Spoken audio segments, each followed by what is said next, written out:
வணக்கம். இந்த சீரீஸில் இன்றைக்கு நாம் ஹி என்ற ஆங்கில வார்த்தையினுடைய அதாவது இவன், அவன், இவர், அவர் என்ற தமிழ் வார்த்தைகளுடைய வகைகளை பார்ப்போம்.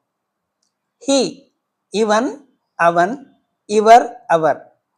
ஹிம் இவனை, அவனை, இவரை, அவரை, இவனுக்கு, அவனுக்கு, இவருக்கு, அவருக்கு.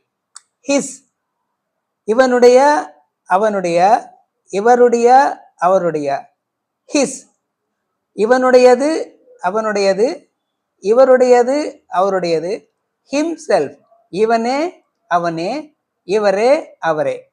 ஹி இவன், அவன், இவர், அவர்.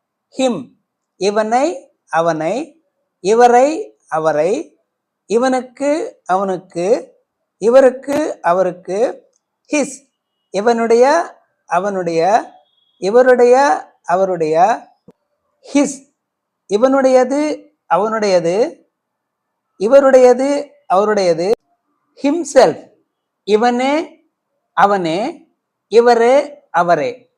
இந்த வார்த்தைகளை எப்படி பயன்படுத்துவது என்று அடுத்த சீரீஸ்களில் பார்ப்போம். பார்ப்பதற்கு முன்னால் இந்த சேனலை லைக் பண்ணி, ஷேர் பண்ணி, சப்ஸ்கிரைப் பண்ணுங்க. உங்களுடைய கருத்துக்களை கமெண்ட் பாக்ஸில் தெரிவித்துக் கொள்ளுங்கள். நன்றி, வணக்கம்.